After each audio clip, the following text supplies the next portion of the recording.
네, 반갑습니다. 저는 소개해 주신 대로 그 이준년 요한 신부인데 우리 허찬란 신부님만큼이나 이름이 외우기가 쉽습니다. 1주년, 2주년, 3주년도 늘 그 2주년밖에 안 되는 신부인데 아마 우리 어머니 아버님이 아마 사회생활을 아무리 오래 해도 늘 그 2주년 같은 마음으로 그렇게 살으라고 해서 아마 지었지 않나 생각해 봅니다. 네, 우리 신부님들이 강의를 하는데 제일 어려운 강의가 어떤 강의가 제일 어렵겠어요? 주교님 앞에서, 네, 그리고 신부님들 앞에서 강의가 굉장히 어렵습니다. 두 번째 어려운 강의는 수도자들 앞에서 하는 강의가 또 굉장히 어렵습니다. 세 번째 또 어려운 강의는 평신도 지도자들 앞에서 하는 강의가. 근데 오늘 신부님들 앞에서 또 수녀님들 앞에서 또 우리 모든 평신도 지도자 우리 형제님들 자매님들 계신 데서 한다는 게 굉장히 두렵고 떨리는 마음인데 그럼에도 불구하고 네, 오늘 이 시간 여러분들에게 가정 사목에 대한 부분이 사실은 이미 허찬란 신부님 또 우리 제주교구의 현문권 신부님 그 전에 우리 계속해서 가정 사목을 잘 해오던 부분들이고 최근 우리 교종 프란치스코 교정께서 가정과 생명에 대한 신호드 그만큼 가정에 대한 얘기를 많이 하고 있다는 얘기는 왜 이런 얘기를 많이 하는 거예요? 네, 가정과 생명에 문제가 많기 때문에 아마 그런 얘기들이 나오지 않나 생각합니다. 그런 의미에서 네, 부족하지만 저희 청주교구가 그동안 해오고 있던 부분들을 중심으로 해서 몇 가지 사목적인 제언들을 몇 가지 이렇게 나눠보고 싶습니다. 여기가 가야 잘 보일 것 같습니다.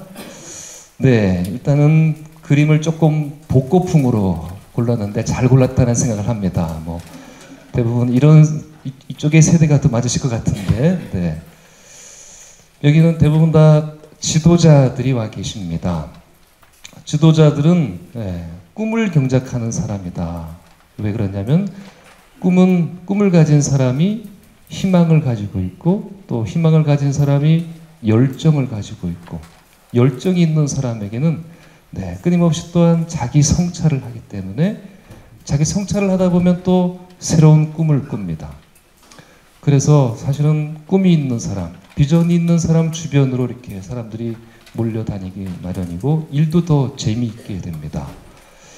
저희 지역도 그렇고 바로 밑에 문경이라는데 오미자가 굉장히 유명합니다. 오미자가 왜 오미자인 줄 아세요?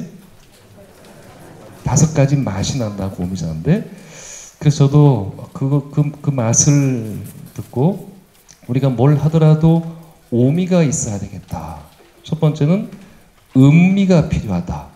뭐든지 좀 천천히 좀 해야 되겠다. 두 번째는 의미도 필요하겠다. 뭘 하다가 좀 의미 있는 일을 해야 되겠다. 의미만 있어도 또 뭐가 있어야 돼요? 재미도 좀 있어야 되겠다. 흥미나 재미도 좀 있어야 되겠다. 그리고 요즘은 또 어떤 세대? 감미가 좀 있어야 되겠다. 마지막으로 찬미가 있어야 되겠다. 감사할 수 있는 것이 있어야 되겠다. 지도자들은 이렇게 끊임없이 무엇인가를 사람들의 마음을 품고 같이 이렇게 함께 희망을 전해주는 사람이라 생각이 듭니다. 그런데 대부분 다 꿈을 가지고 있는데 꿈을 혼자 꾸면 무슨 꿈이 돼요? 개꿈이 되나요? 네, 개꿈이나 이상이나 상상만 하게 됩니다. 꿈은 어떻게 꿔야 돼요? 그래서 함께 꿔야 됩니다. 같이 꿔야지만이 현실이 된다는 얘기를 합니다.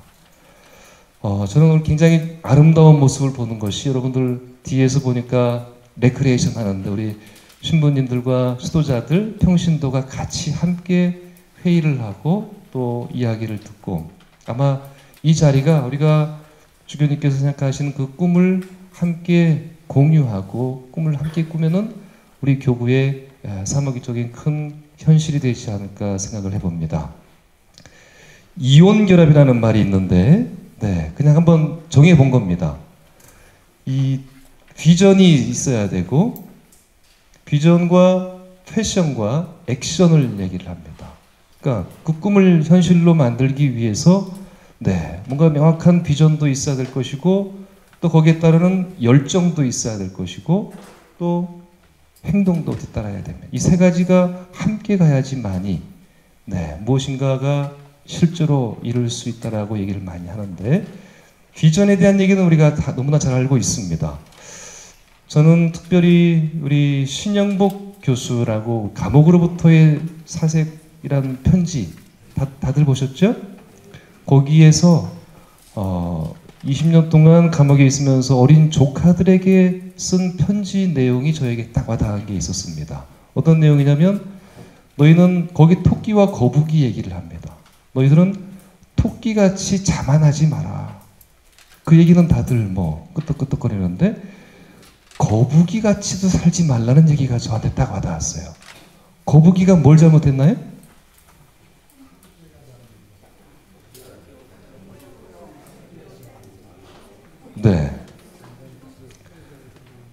자고 있는 토끼를 내버려 두고 혼자 가지 말라는 겁니다. 저는 여태까지 배웠던 것이 토끼, 거북이의 성실성 이런 것만 딱 느꼈는데 그러면서 이 교수는 조카들에게 거북이처럼 살지 마라. 이 사람이 가지고 있던 비전은 뭘 봤기 때문에 이런 얘기를 하는 거예요? 하나님 나라를 봤기 때문에 바로 토끼와 거북이 얘기가 뭐가 잘못됐는지를 얘기를 하는 겁니다. 우리가 가려고 하는 하나님 나라는 같이 가는 나라입니까? 혼자 가는 나라입니까? 네? 함께 가는 나라. 말씀은 잘 하시는데 우리 사는 거 보면 우리 늘 혼자 갈 것처럼 이렇게 살고 있습니다. 어쨌든 비전이 명확해야지만이 되겠다. 비전 있는 사람에게는 뜨거운 열정들이 있습니다. 에너지가 막 나옵니다. 그리고 그것이 행동으로, 액션으로 옮겨집니다. 근데 이 가운데에 제가 물음표를 달아놨는데 이 물음표가 도대체 뭐길래 이 물음표를 달아놨을까요? 어떤 사람은 비전과 열정과 행동이 뭔가 그 공통된 끊임없이 그것을 샘솟게 하는 것이 어떤 사람은 명예가 그걸 그렇게 하는 사람이 있습니다. 어떤 사람은 자신을 드러내기 위한 그런 것이 있을 수 있습니다. 우리 그리스도교인들에게는 뭐가 있어야 돼요?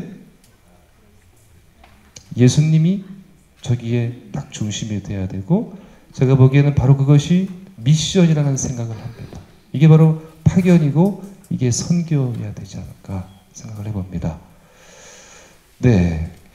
우리 프란치스코 교종께서는 한국에 오셔서 사실은 가난하고 어려운 사람들, 특히 오늘 지금 만났던 분이 세월호의 유가족인데 이분은 저희 청주교구 내덕동 주교자본당 신자 어머니입니다. 유가족입니다. 아들이 단원고 교사로 근무하는 남윤철 씨 어머니인데 아들이 학생들을 구하고 빠져나오지를 못해서 목숨을 잃은 사람입니다. 어쨌든 교종 프란치스코 교종이 사실은 어떤 사람이 연구를 했습니다. 어떤 연구를 했냐면 교종된 지 1년이 지났는데 그동안 모든 강론이나 연설문들을 단어들을 다 분석을 해봤습니다. 제일 많이 쓴 단어는 어떤 단어를 프란치스코 교종이 제일 많이 썼을까요? 제일 많이 쓴 단어. 주로 신앙적인 언어를 제일 많이 썼겠죠? 하느님이나 교회, 주님. 그런 걸 빼고 제일 많이 쓴 단어가 사람이라는 단어입니다. 사람, 인간. 사람이라는 단어. 그 다음에 많이 쓴 단어가 생명이라는 단어입니다. 교종 프란치스코가 사실은 그러면 꿈꾸는 세상은 어떤 세상? 사람과 생명 중심의 문화입니다. 저는 그렇게 생각을 합니다. 그렇기 때문에 그렇게 많이 말씀하시지 않았을까. 그래서 특히 가장 어려운 사람들, 어떤 꿈을 가지냐에 따라서 사실은 굉장히 많은 사람들이 달라집니다. 우리가 문화라는 말을 하는데 프란치스코 교종의 어떤 그런 생각이 말과 행동으로 드러납니다. 단어를 다 분석을 해보면 제일 많이 쓴 단어가 드러나는 것처럼 그 사람의 생각은 말과 행동으로 드러납니다. 그 말과 행동이 반복이 되면 뭐가 돼요? 습관이 됩니다. 습관이 반복이 되면 뭐가 되죠? 성격이 됩니다. 그죠? 그 성격이 결국은 그 사람의 문화가 되고 그게 그 사람의 운명이 됩니다. 그러다 보면 사실은 그 거창한 문화도 작은 습관 하나에서부터 작은 생각 하나에서부터 시작된다는 거죠. 그래서 우리가 영성이 얼마나 중요하냐는 우리가 끊임없이 강조해도 지나칠 수가 없습니다. 우리 문화가 지금 우리 문화가 문제가 있다. 문화에 대한 얘기를 많이 하는 것도 문화가 문제가 있기 때문에 얘기를 많이 하는데 우리 문화가 어떤 문제들이 있는지를 우리가 자주 접하는 CF를 통해서 한번 어떤 문제가 있는지를 한번 보겠습니다. 그 문화를 보면 그 사회에 그 사람들의 생각을 알 수 있기 때문입니다. 우리 잘 알던 CF입니다. 죄송합니다. 계속 돌기만 하고 진짜 돌겠네. 포지션, 속도가 능력. 이게 그 빠르다는 U 플러스 LTE? 속도키? 와? The ultimate speed, U plus LTE. 네, 뭐 선전하는 거죠? 네? 통신사를 선전하는 겁니다. 어떤 통신사? LG U 플러스. 얼만큼 빠르다는 거예요? 달리는 기차에서도 끊어지지가 않는다는 얘기를 하는 겁니다. 그죠? 이걸 팔아먹기 위한 건데 여기에 뭔가가 문제가 있습니다. 아무 문제가 없어요? 뭐가 문제가 있는 것 같습니까?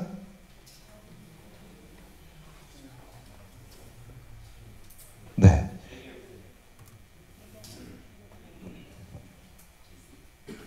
아이가 울고 있는데 왜 우는지 부모가 관심이 없습니다. 그냥 시선만 돌리는 거예요. 임시 처방으로. 아이에게 관심이 있는 게 아닙니다. 다음 것도 한번 보겠습니다. 갈게요. 민우가 할아버지랑 같이 살자. 어? 싫어. 할아버지가 집은 보러로 안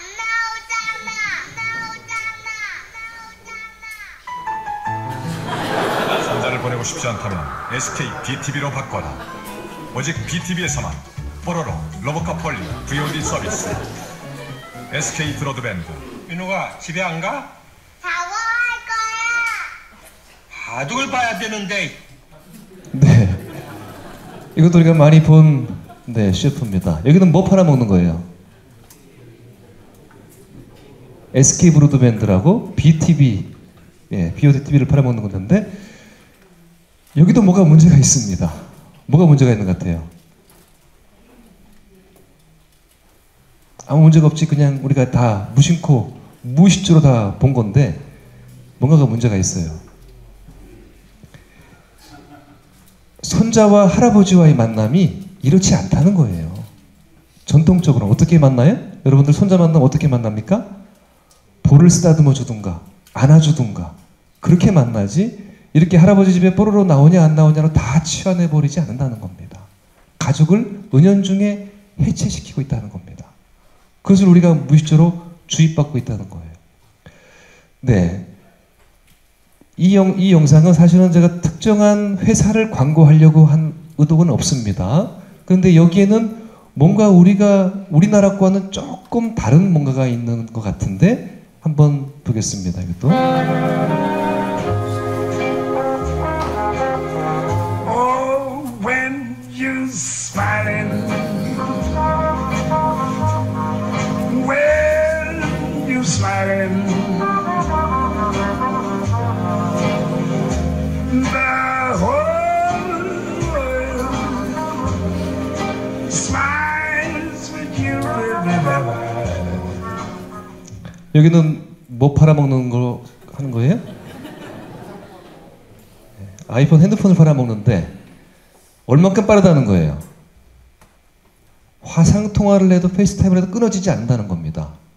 그런데 여기에는 수화로 뭘 얘기를 하고 있습니다. 서로 눈을 마주보고 얘기를 하고 있습니다. 네, 보고 싶다, 사랑한다. 우리나라에는 없는 뭔가가 여긴 있는 것 같아요. 똑같은 걸 팔아먹는데 여기는 뭐가 있는 것 같아요? 휴머니즘이 있는 것 같습니다. 우리나라에는 팔아먹는 데에만 급급해서 사람이 중심이 되어 있지 않습니다. 네, 그냥 모든 것이 다 돈만 벌면 되는 거지 사람이든 가족이든 해체돼도 문제 없다는 게 들어가 있다는 거예요. 이 회사에서 만든 것 중에 또 하나는 아들이 배낭여행을 해외여행을 하는데도 엄마와 계속 통화로 연결해 주는 모습이 나옵니다. 기계가 결국은 가족과 가족, 사람과 사람 사이를 연결시켜 주는 도구로 그럼 그것을 채택해서 팔아먹는 거죠. 결국은 팔아먹는 겁니다. 근데 왜 이렇게 우리나라에는 사람 중심의 문화가 아닌가? 뭔가 원인이 있다는 겁니다. 그냥 오지 않았다는 거예요. 네, 이런 우표 혹시 보신 분 계세요? 63년도에 나온 우표인데, 네, 우리가 경제개발 5개년 계획으로 해가지고 이렇게 먹고 사는 데는 굉장히 잘 지금까지도 잘 나와 있습니다. 근데 이렇게 먹고 살려고 하다 보니까 또 사회적으로 또 세계적으로 GOP나 GDP를 높이기 위해서 그동안 뭘 해왔냐면 사실은 분모를 줄여왔습니다. 그게 뭐예요? 인구 분모를 줄인 게 뭐죠? 그게 바로 산하 제한입니다. 산하 제한 홍보를 사실은 어마어마하게 했죠. 60년대는 알맞게 낳아서 훌륭하게 잘 기르자. 66년대는 3살 토 셋만 낳고 35세에 단산하자. 70년대 딸아들 구별 말고 둘만 낳아 잘 기르자 하다가 네, 점점 한 가정 한 아이 이런 식으로 바뀌어 나갔습니다. 누가 이렇게 했어요? 국가가 이렇게 했습니다. 특히 남자들은 예비군 훈련 가면 그걸 면제해 주는 조건으로 뭐 해줬어요? 종간 수술해주고 여자들에게는 피임도 콘돔들을 막 뿌렸죠. 네, 그렇게 산하 제한 정책을 했었습니다. 무작정 나타나면 거짓걸 못면한다 이런 것도 어디 있더라고요. 보니까 이렇게 대대적으로 홍보를 했다는 겁니다. 근데 이것이 결국은 이 결과가 바로 이것이 저출산 고령화입니다. 아이가 지금 별로 없고 어르신들만 지금 이렇게 많아지는. 네, 지금 추세로 가다가는 한국이 이제 없어진다고 하죠. 네, 그만큼 지금 국가는 저출산 문제에 심각한 위기에 와 있다는 겁니다. 이것이 우리들의 사회적인 지금 큰 문제입니다. 우리 교회에도 젊은이들이 사라진 교회는 비전이 없죠. 희망이 없죠. 네, 우리 현실을 조금 더 깊이 들여다보면 최근에 한국 가톨릭 사목연구소에서 가정생활과 노인 문제, 생명, 출산, 신앙생활, 혼인, 청소년 자녀교육, 성, 또 자살, 안락사, 생명에 대한 부분까지 조사를 해서 발표를 했습니다. 아마 신문을 통해서 드러난 걸 통해서 여러분들이 많이 보셨을 텐데, 네, 전국 각 교구별로 1000명, 비천주교인 1000명, 총 2000명을 대상으로 설문조사를 했다는 얘기입니다. 아쉽게도 여기에 제주와 군정교구가 빠져 있습니다. 네, 그래서 여기 꼭 이 설문조사가 제주교구에 꼭 해당 맞다라고는 얘기할 수 없습니다. 한국갤럽조사연구소를 통해서 조사를 했고요.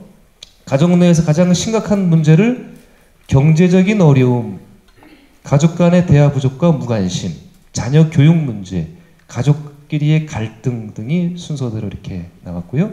뭐 문제가 없다고 하는 사람들도 많이 있습니다.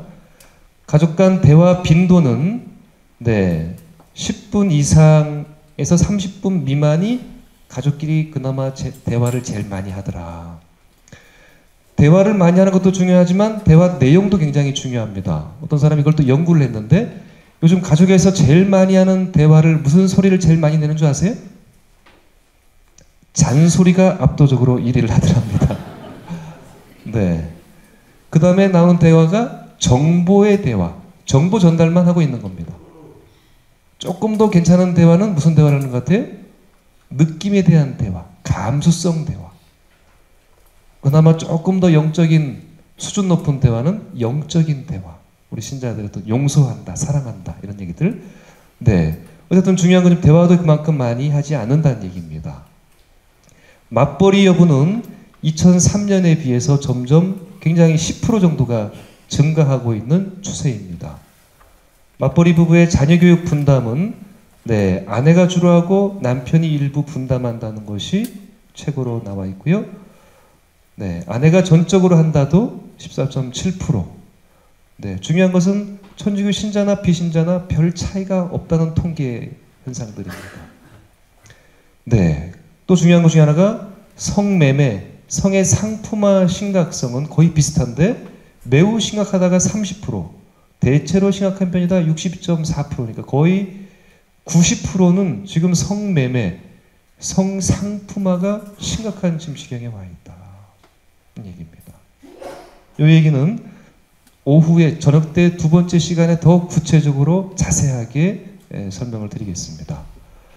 결혼관에 대한 부분도 가능하면 해야 된다가 50%를 넘었고 가능하면 해야 된다는 얘기는 무슨 말이에요? 여차하면 안 하겠다는 얘기입니다.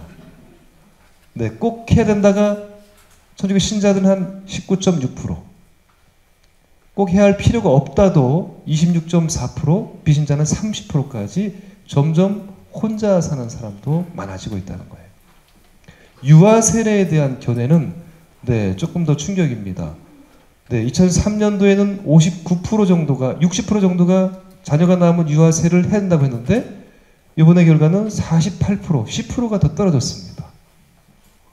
자녀가 커서 스스로 결정하면 된다. 그러니까 거의 한 46%. 유아 세례를 안 주려고 한다는 거예요. 부모들이. 혼인 강자 61% 정도가 수강했다는 거고요. 혼인 준비 강자 비수강 이유가 시간적 여유가 없어서, 강자가 있는지 몰라서, 필요성을 느끼지 못해서, 시간적 여유, 강자가 있는지 몰라서, 필요성을 느끼지 못해서. 이 얘기는 무슨 얘기예요? 우리가 조금만 관심을 가지고 시키면은 다 따라온다는 거예요. 아마 이 부분도 제주교회에서는 지금 굉장히 앞서가 있고 또 더 이 부분을 확대하려고 하는 굉장히 시대적인 요청이라 생각이 듭니다. 쉽게 혼인하니까 쉽게 이혼하는 것은 너무나 지극히 당연한 일 같습니다. 그래서 우리가 혼인 전 교육이 얼마나 중요한가를 표를 통해 알 수 있습니다. 가정기도 횟수도 거의 하지 않는다가 56.8%. 2003년도에는 64% 정도였는데 점점 가정기도도 하지 않는다는 거예요. 매일은 아니지만 일주일에 두세 번 이상 한다가 한 19% 정도. 나머지는 거의 하지 않는다라가 지금 이 통계가 가정기도가 하지 않으니까 사실은 성소와 신앙이 주는 것은 지극히 당연한 결과인 것 같습니다. 가정기도를 하지 않는 이유도 마음은 있으나 가족이 모일 시간이 없어서, 게을러서, 가족 간 종교가 달라서 프로테지가 나오는데, 마음은 있는데 누가 억지로 하자고 하면 할 것 같은데, 이 얘기도 결국은 우리가 조금만 관심을 더 가지면 가정기도 충분히 하게 만들 수 있다는 얘기입니다. 본당에서 가정미사의 필요성은 거의 80% 정도가 가정미사를 좀 해봤으면 좋겠다는 욕구들이 있고요. 가정생활에서 관련된 강의나 프로그램, 쉽게 얘기하면 본당에서 가정생활과 관련된 프로그램이 뭐가 있느냐를 묻는 설문입니다. 강론이 압도적이라는 얘기는 36%가 이 얘기는 무슨 얘기예요? 거꾸로 얘기하면 강론 말고 특별한 프로그램이 없다는 얘기입니다. 쉽게 얘기하면. 그나마 그래도 신자들은 강론을 통해서 가정에 대한 프로그램, 가정 사목에 대한 얘기를 접하고 가정교리, 가정공동체 미사, 생명윤리 교육 이렇게 순서로 나와 있습니다. 생명 가르침 중 받아들이기 어려운 항목은 압도적으로 인공 피임 금지에 대해서 우리 신자들도 어려워하고 있습니다. 낙태 금지가 한 30%, 안락사, 사형, 배아복제, 자살이 순서로 이렇게 나와 있고요. 결혼을 비전제로 했을 때 동거 생활에 대한 견해는 신자들은 가능하다고 하는 것이 22%, 절대로 해서는 안 된다가 77%, 결혼 전제 동거 생활에 대한 견해는 가능하다가 신자나 비신자나 그만큼 프로테이지가 높게 나오고 있습니다. 배우자와 이혼 고려 경험, 네, 가끔 생각해 본 적이 있다가 한 40%. 같이 살고 있지만, 네, 언제든지 조금만 안 좋으면 이혼하겠다는 거예요. 이혼 고려 이유는, 네, 압도적으로 경제적인 문제가 제일 크고, 나머지는 갈등, 또 배우자와의 네, 문제들입니다. 혼전 성관계에 대한 견해는, 네, 안 된다보다 사랑한다면 가질 수 있다가 압도적으로 천주교 신자들도 63% 이상, 네, 신자 아닌 사람은 70% 이상, 출산에 대한 견해는 가능하면 낳는 것이 좋다가 한 49%, 낳아도 그만 안 낳아도 그만이 10%로 점점 이제 많아지고 있습니다. 근데 문제는 태아의 이상 징후 확인 후 출산 여부가 나을 것이다가 신자들은 높습니다. 그래도 26.4%. 이 비신자들에 비해서. 근데 전체적인 걸로 보면 낳지 않을 것이다가 73%. 우리가 인간 중심이라고 했는데 내 아이가 만약에 자녀가 기형하나 문제가 있다면 죽이겠다는 것이 명백하게 드러나고 있습니다. 임신 중절 경험 여부, 네, 이따가 20%, 비신자들이 28.5%, 혼인 시 성사혼 관면혼 여부에 성사혼이 29%, 관면혼이 19%, 둘 다 하지 않는, 네, 사회혼만 했던 그런 것들이 혼인들이 51%. 아직까지 혼인하지만 반은 우리 신자들이 조당에 걸려 있다는 얘기입니다. 신자 가정을 이루기 위한 노력 정도가 대체로 노력하는 편이다. 71%. 네. 매우 노력하고 있다. 8.8%. 네. 대체로 노력한다는 얘기는, 네, 적극적인 의지가 없다는 얘기입니다. 네. 응급피임약에 대한 부분, 지금 4년 동안 판매량이 50% 늘어났고, 이 얘기는 또 저녁 때 시간에 자세하게 말씀드리겠지만, 응급피임약은, 사전피임약은 그동안 우리가 약국에서 팔았고, 응급피임약을 의사 처방이 있어야지 판매가 됩니다. 2년 전에 식약청에서 이거를 뒤바꾸겠다고 선언을 했습니다. 사전피임약을 의사 처방을 두고 응급피임약을 약국에서 쉽게 팔겠다. 이 약은 사실은 고용량 호르몬 폭탄입니다. 착상을 떨어뜨리게 만드는 조기 낙태약입니다. 근데 이 약이, 네, 그만큼 이 약의 최대 피해자는 누가 될 거다? 남성이 될 거다? 여성이 될 거다? 여성이 될 거다. 특히 청소년 여학생들에게 심각한 피해가 남용이 될 우려가 많다는 겁니다. 이걸 하면서 제가 공청회를 가보니까 실제로 이제 처음으로 식약청이 고해성사를 하는 겁니다. 그동안 피임약이 문제가 있다고 그래요? 없다고 그래요? 어떤 문제가 있다고 그래요? 그런 얘기를 잘 안 했습니다. 근데 이 피임약이 유방암에 걸릴 확률이 많다는 거예요. 과학적으로 보고를 한 겁니다. 미국도. 유방암, 돌연사할 확률이 많고. 그러니까 갑자기 다른 건 난 괜찮았는데 왜 갑자기 유방암이 걸린다? 피임약 의심해 봐야 한다는 거예요. 근데 그거에 고용량 호르몬 폭탄을 무참하게 살포하겠다는 겁니다. 네, 왜? 돈이 되니까. 10대 여대생 10명 중에 2명이 임신 경험이 있다는 충격적인 보고도 있습니다. 남친이 졸라서 찍었는데 노예 문서된 섹스 동영상, 이런 것들이 지금 신문지상에 공견하게 나돌고 있고요. 네, 대학생들의 지금 1254명을 조사를 해가지고 대학생들의 성의식을 조사를 해봤더니만, 네, 너무 큰 충격입니다. 사실은 최근 지금 우리 아이들의 첫 경험, 성에 대한 첫 경험이 지금 몇 세까지 떨어지는지 혹시 아세요? 아이들의 성경험, 첫 경험이 통계적으로 14세 이하까지 떨어져 있습니다. 14세면 학년이 몇 학년이죠? 중학교 1, 2학년입니다. 그 전에 이미 성관계를 한다는 거예요. 네, 통계적으로.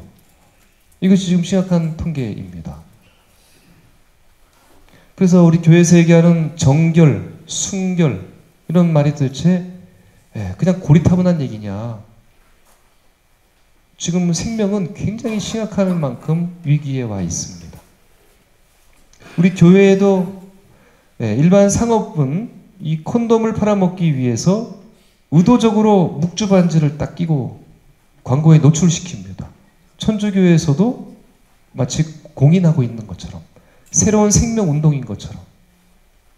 그래서 이런 부분들이 지금 우리가 자세하게 보지 않으면 사회 사람들은 그런 부분들을 교회를 굉장히 적극적으로 마케팅으로 활용을 하고 있습니다. 10대 청소년 분만 건수도 통계가 좀 오래됐지만 2008년에 3,300건으로 2년 사이에 2배가 확 올라가고 지금은 아마 훨씬 더 올라갔을 겁니다. 우리가 아이들이 지금 젊은이들이나 아이들이 좋아하는 대중 가수들 거의 대부분 다 포르노 코드를 계속해서 이미지를 심어주고 있습니다. 이게 그 유명한 싸이의 강남 스타일인데 마지막 노래가 뭐냐면 지금부터 갈 때까지 가볼까? 어디 간다는 얘기예요? 그게 바로 원나잇 스탠드입니다. 하룻밤 성관계를 얘기를 하는 겁니다. 이런 부분들이 우리 부모님들이나 사목자들이 모르는 사이에 대중문화는 어마어마하게 지금 우리 아이들에게 마치 영적인 싸움처럼 잠식해 들어오고 있습니다. 이런 걸그룹들이 이런 섹시 포르노 코드들이 그대로 성당에서 하다못해 평화방송에까지도 성당에서 공연되고 있는 그런 웃지 못할 도 있습니다. 그래서 지금 이런 현실을 두고 아주머니와 택시기사 얘기는 무슨 얘기냐면 어떤 아주머니가 택시를 탔는데 깜빡 졸았대요. 졸다가 깼는데 어디로 갔는지를 내가 잊어버렸답니다. 여기 계신 분들은 그런 적이 없으시죠? 그래서 창피함을 무릅쓰고 내가 분명히 차를 타고 가니까 기사님한테 내가 분명히 어디로 가자고 얘기했을 거다. 그래서 창피함을 무릅쓰고 물어봤습니다. 기사님 내가 어디를 가자고 하고 택시를 탔습니까? 그러니까 기사님이 더 깜짝 놀라면서 아줌마는 내 차에 그럼 언제 탔습니까? 라고 얘기하는 겁니다. 아줌마도 지금 어디로 가는지 모르는데 택시기사는 언제 탔는지도 모른다는 거예요. 이 얘기가 무슨 얘기냐? 바로 오늘날의 우리 가정의 얘기일 수 있습니다. 어디로 가는지 다들 급하게는 가는데 어디로 가는지를 모르겠어요. 우리 어디로 가요? 하나님 나라로 가는 거죠? 그래서 그만큼 지금 너무 급하게 살고 있다. 부모와 학부모의 차이점을 혹시 아십니까? 부모와 학부모의 차이. 어떤 차이가 있을까요? 양육과 훈육의 차이. 예? 양육과 훈육의 차이. 양육과 훈육의 차이. 부모는 함께 가라 하는데, 같이 가라 하는데, 학부모는 혼자 앞서가래요. 그죠? 또, 부모는 절대 자녀를 포기하지 않습니다. 학부모는 쉽게 포기할 수 있습니다. 부모는 올리원을 얘기합니다. 너는 다른 어떤 자식보다도 네가 잘하든 못하든 내 자식이야. 근데 학부모는 뭐예요? 베스트 원, 넘버 원만 얘기를 합니다.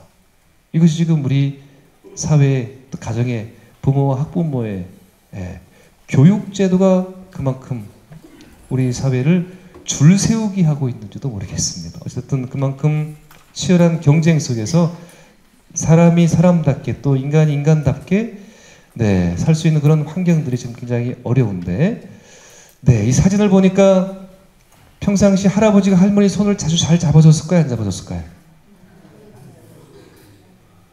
네? 어떻게 하세요? 할머니가 굉장히 쑥스러워하는 표정인데 가정사목을 저도 한 6년째를 하다 보니까 제가 만나는 가정들이 부부들이 굉장히 많습니다. 제일 먼저 만나는 부부가 예비 부부입니다. 우리 교회에서 하고 있는 게 어떤 프로그램이 있어요? 가나온 인강자. 거기 온 사람들에게 제가 이렇게 묻습니다. 옆에 있는 사람 한번 배우자끼리 마주 보겠습니다. 그러면 눈을 한번 보세요. 그러면은 네 하루 종일도 바라볼 만큼 바라보더라고. 그래서 그 사람이 누군지 아냐고 물어보니까 잘 안 돼요. 그래서 제가 또 만나는 부부들이 에미를 또 지도하고 또 대표 신부를 하고 있는데 네 결혼한 지 한 10년 15년 된 부부에게 똑같이 묻습니다. 서로 얼굴을 마주 보세요. 눈을 보세요. 진짜 거짓말도 안 하고 어떤 부부는 3초도 눈을 못 마주치더라고. 그 사람이 누군지 아냐고 물어보니까 답이 아주 제각각입니다. 알긴 알겠대요. 근데 알다가도 모르겠답니다. 어떤 사람은 꼭 한마디를 덧붙이는 사람도 있습니다. 그 인간 도대체 알다가도 모르겠다는 사람도 있습니다. 여기 이 부부는 결혼한 지 우리 50년 된 부부를 금혼식을 한다고 하죠. 네. 이 할머니에게 할머니 50년 살아봤는데 할아버지가 누군지 아세요? 제가 물어보니까 할머니 대답이 걸작입니다. 50년 살아보니까 이제 조금 알겠다는 거예요. 그러면 50년 부부가 이제 조금 알겠다는 그 안다는 것과 이제 막 결혼을 하려고 하는 예비 부부가 잘 안다고 하는 것, 그 안다는 데 차이가 도대체 뭐냐? 전 어쩌면 여기에 가정사목의 해답이 다 있다라고 생각을 합니다. 남편과 아내를 배우자라고 합니다. 왜 배우자라고 그래? 에미가 제가 자주 하는 농담인데 배우에 산다고 해서 배우자가 아니더라고 보니까. 죽을 때까지 배우는 존재라고 해서 배우자가 아닌가. 그렇죠? 네. 남편과 아내는 죽을 때까지 배우는 존재입니다. 저희 신부님들이나 수녀님들에는 누가 배우자일까요? 다들 그렇게 거룩하게 말씀하실 줄 알았습니다. 사실은 독신과 혼인이 서로 배우자입니다. 여러분, 왜냐하면 일반 가족들은 사제가 수도자들이 특히 종신서원이나 서품식 때 엎드려 있을 때 종신서원을 할 때 네? 그런 모습을 가장 감동을 받습니다. 또 저희는 부부가 행복하게 살아가는 모습을 보고 감동을 받습니다. 사제와 우리 신자들은 배우자입니다. 근데 어떤 신부님은 한 번도 신자들을 배우자라고 생각하지 않으시는 분들도 가끔씩 있는 것 같아요. 늘 내가 가르쳐야만 되고 내가 늘 권위를 세워야만 되지 내가 사랑해야 될 사람이다. 어찌 보면 우리 본당이 바로 그런 사랑의 기적이 일어나는 곳이어야 된다. 일본의 유명한 이 기적의 사과 얘기 들어보셨나요? 썩지 않는 사과. 기무라 아키오리라는 사람이 재배한 사과가 선풍적인 인기를 끌었습니다. 그 사과는 네, 상온에서 같은 사과를 놨는데 6개월을 놔도 썩지를 않습니다.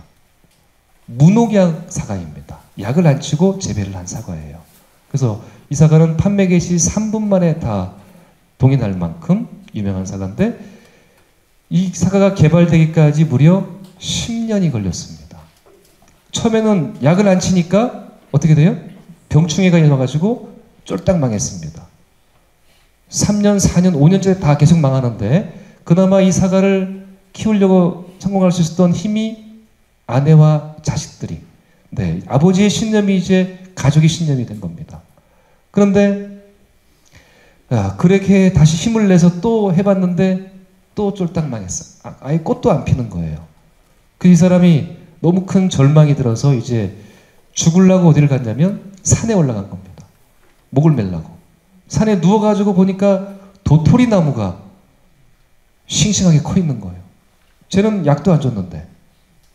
근데 자기가 사과밭하고 차이가 뭔가 비교를 해보니까 땅의 원인이 있는 겁니다. 땅. 네, 땅이 자기 땅하고 차이가 있는 거예요.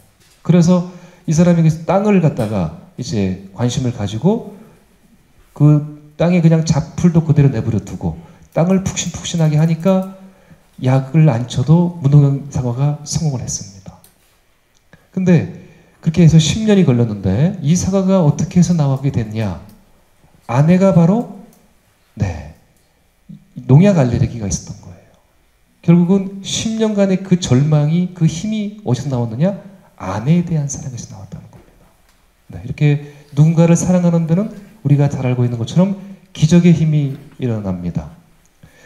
네, 바로 그런 것이 제가 우리 교회에서 얘기하는 가정 중심의 통합 사목인데, 네, 그래서 우리 모든 사목이 이제는 외형적인 것, 껍데기도 중요하지만 먼저 내적인 것, 특히 가정을 염두에 둬요. 가정이 다 무너지고 나오면은 본당도 사실은 본당이 잘 되려면 소공동체가 잘 돼야 됩니다. 구역이나 그 구역은 잘 되려고 하면 또 뭐가 잘 돼야 돼요? 가정이 잘 돼야죠. 그래서 요한바오로서 교황님께서는 가정교회라는 말을 쓰셨잖아요. 그래서 가정 중심의 통합 사목은 가정을 염두에 두는 사목을 해야 된다. 부분적이고 개인적이지 않아야 된다. 그동안 사실 우리 교회가 좀 주일학교에 좀 죄송한 얘기지만 다 갈라놨다는 거예요.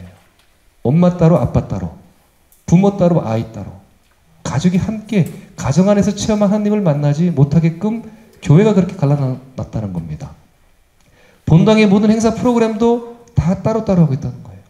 그래서 어떤 수준의 사목활동 계획도 가정에 미치는 충격을 이해하지 않고 착수해서는 안 됩니다. 사목의 주요 개념으로 보라는 거예요. 일개의 요소가 아니라 이제는 사목의 핵심이 된다는 겁니다. 가정은 바로 사회의 기초단위면서 완전한 복음화의 중심이 되어야 하고 본당의 모든 사목 계획이 가정에 초점을 맞추도록 해야 됩니다. 가정 중심의 통합 사목은 신앙과 생활의 통합입니다. 신앙 따로 생활 따로가 아니라 함께 이루어져야 된다. 그래서 가정을 위협하는 모든 정책이나 매스미디어를 다 함께 계승하는 노력도 필요하다는 겁니다. 그래서 교회는 전통적으로 가정 사도직을 얘기를 했습니다.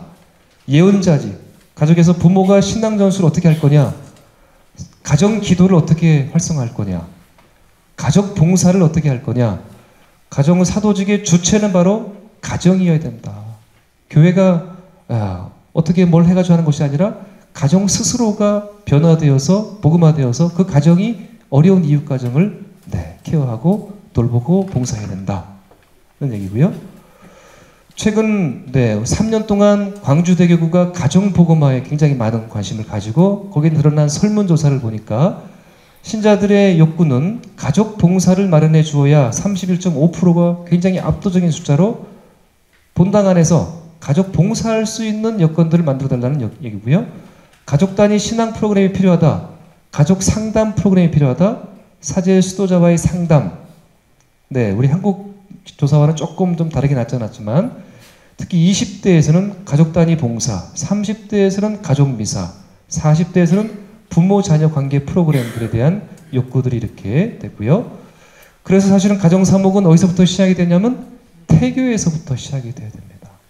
그래서 교회는 임산부 축복식, 특정한 날을 정해서 임산부를 축복해주고 또 어디에 사목적으로 관심을 가져야 되냐면 태교에 관심을 가져야 됩니다.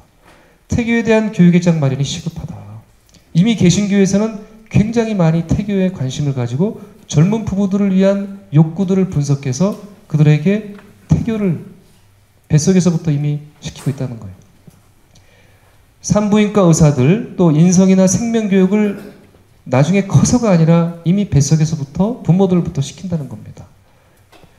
태교 음악회, 저희도 그래서 처음으로 청주교구도 이번 주 토요일 날인데 백화점 7층의 토파조를 빌려서 소나기 콘서트를 하는데 이거는 소통과 나눔과 기쁨이라는 생명의 소통 나눔 기쁨입니다. 특히 우리 청주 시립 국악단을 초청을 해서 이 담양에서 대나무를 잘라가 와서 그 향을 느끼게 하고 또 소리로 또 서로 피부 접촉으로 해서 오감 만족 힐링 콘서트 태교 음악회를 할 계획을 지금 가지고 있습니다. 이렇게 굉장히 의외로 생각보다 많은 사람들이 신청을 합니다. 한 300여 부부 이상 넘게 하고 나머지 부부들은 일반 사람들이 오는데 우리가 태교 음악회에도 관심을 가졌으면 좋겠다. 천성체 가정교리는 우리 제주교가 많이 하고 있을 거라 생각이 듭니다. 특히 부모들을 먼저 교육을 시켜서 부모가 먼저 깨달아서 아이들에게 신앙을 전수해야지만이 신앙이 형식적이지 않다는 거예요. 저는 사실은 어렸을 때 5박 6일 합숙교리로 공소해서 네, 이 천연정책 교리를 배웠습니다. 기도문 외우면 통과, 못 외우면 탈락. 여기서 주입식을 배웠기 때문에 사실은 저에게 신앙이 와닿지가 않았었습니다. 처음에는. 여기서 1도가 잘못 나가면 20년 지나면 20도가 잘못 나간다는 겁니다. 그래서 처음에 이 신앙을 특히 부모로부터 아이들에게 전수해주는 신앙이 필요하다. 가장 잘 배우는 건 뭐예요? 잘 가르치는 겁니다. 부모가 아이들에게 가르치다 보면 내 것이 되는 겁니다. 그래서 지금 아이들에 대한 신앙 문제는 아이들의 문제가 아니라는 겁니다. 부모들이 신앙이 부족하다는 거죠. 이렇게 해보니까 네, 가정교육을 해보니까 잘 아시는 것처럼 아이가 바뀌는 것이 아니라 가정 모두가 다 바뀌더라는 거예요. 우리 가정교리는 그만큼 네, 중요하고요.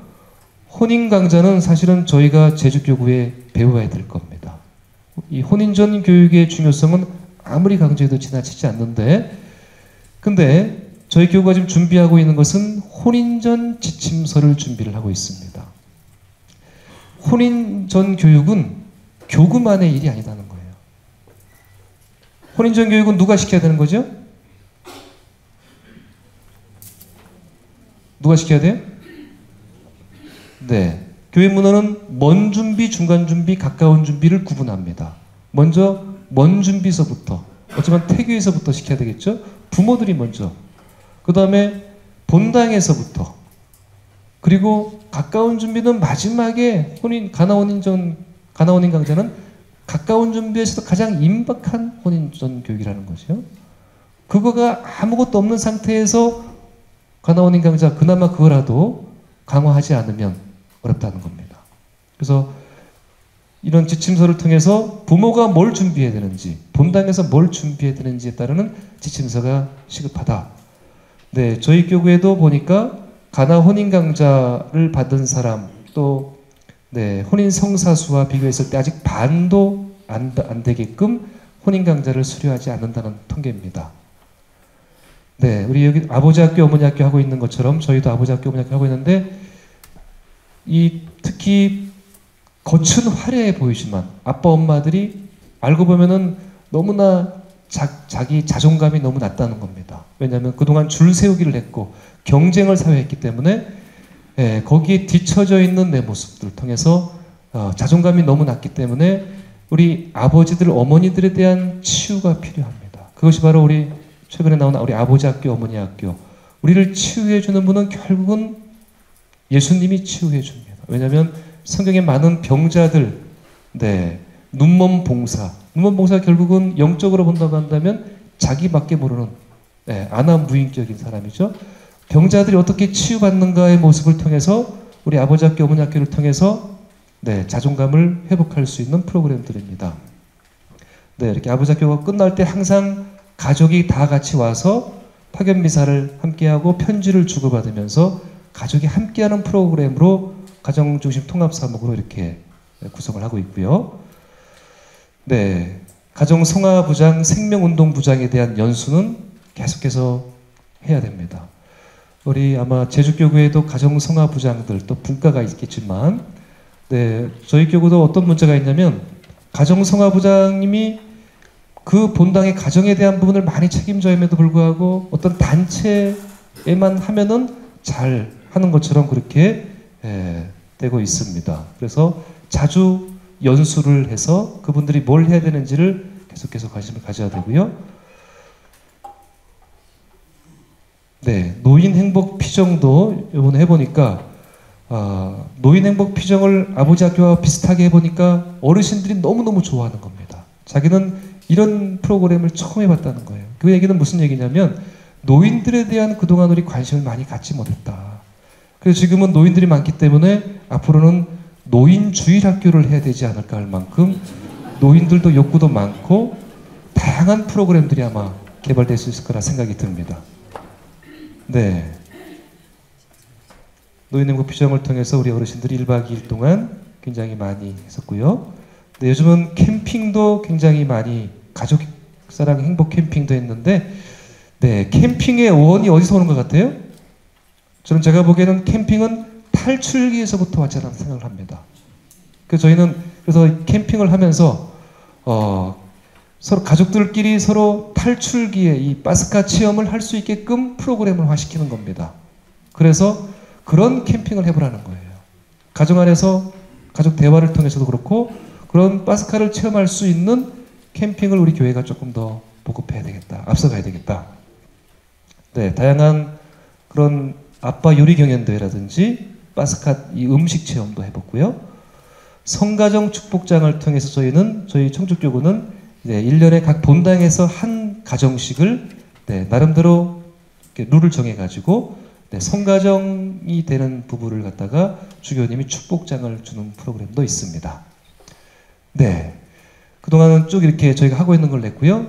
그동안 이제 가정사목을 해보면서 제안을 해보고 싶은 것은 아무리 해봐도 보니까 모든 프로그램이 애미에 다 있더라는 겁니다. 애미에 대한 재발견을 우리가 해야 될 필요가 있다. 왜 그러냐면 미국 교회도 그렇고 여기도 보니까 지금은 점점 신자들이 교회에서 딱딱한 율법적인 그런 가르침보다는 애미가 어떻게 되어 있냐면 부부가 신앙에 대한 경험담을 사제와 한 팀을 이루어서 발표를 하는 겁니다. 그런 얘기를 듣다 보니까 저거 내 얘긴데 하면서 감동을 받고 실제로 변화가 되더라는 겁니다.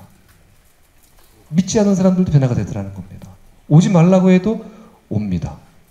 그래서 우리 애미에 대한 재발견을 좀 해야 되겠다. 애미에 대한 다양한 사도직 프로그램들이 있습니다. 잘 모르시는 분들도 굉장히 많더라고요. 애미 쇄신 주말이라는 것도 있고 MR이라고 해서 그날 독서와 복음을 가지고 부부끼리 매일 서로 영적인 나눔을 하는 겁니다.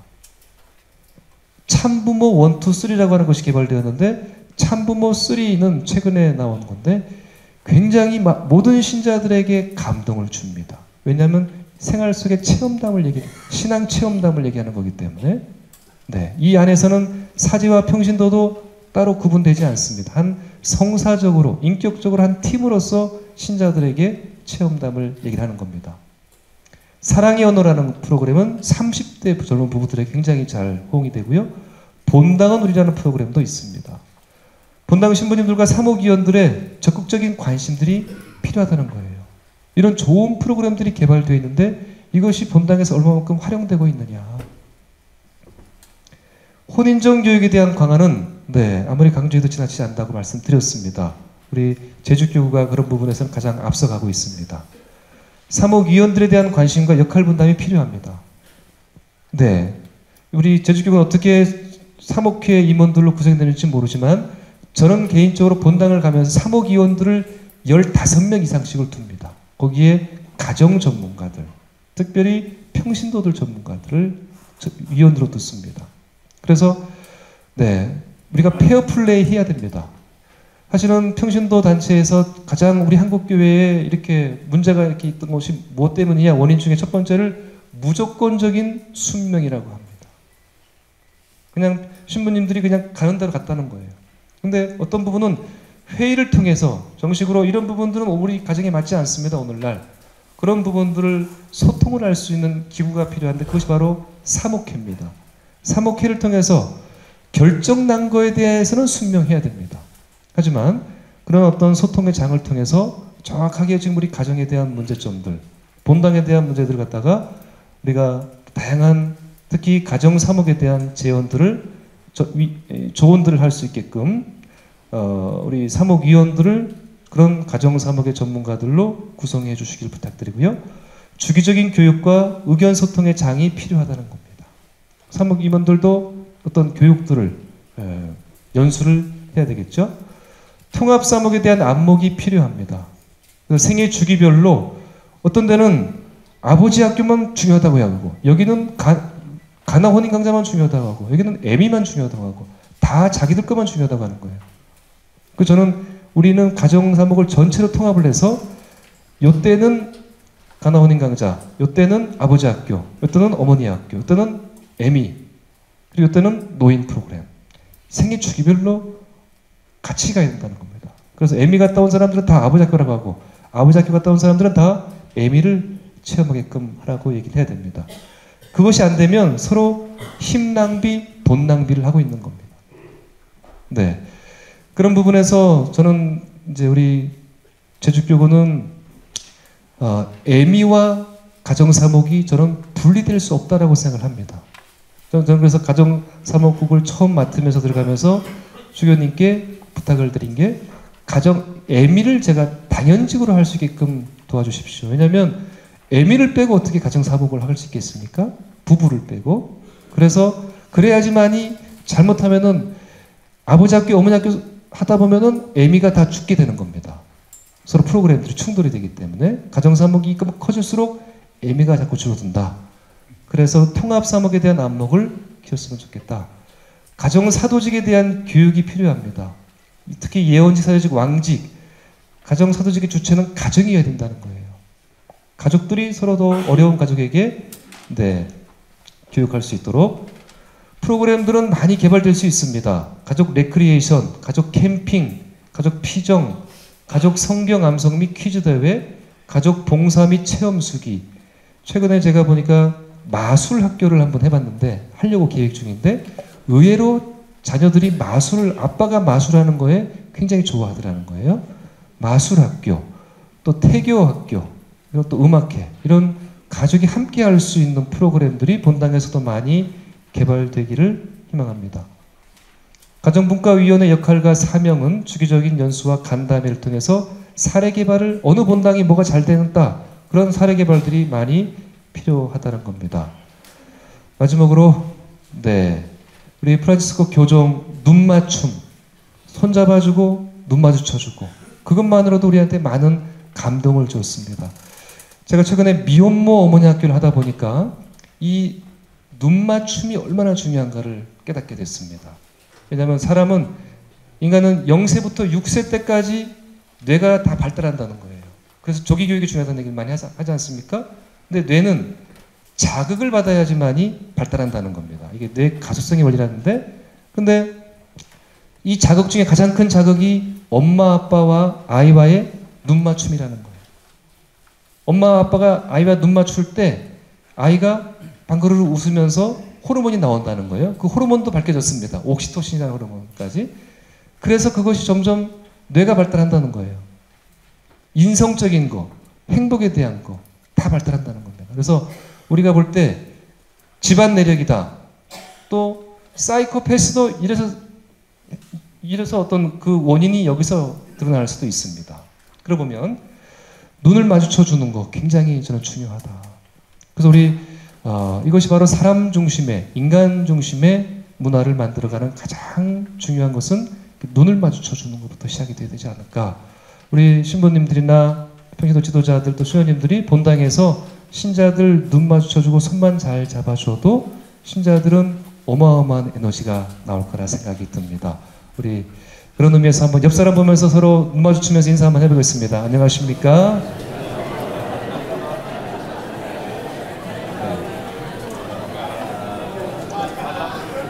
이런 가족들도 이렇게 눈 마주침이 필요할 거라 생각이 듭니다.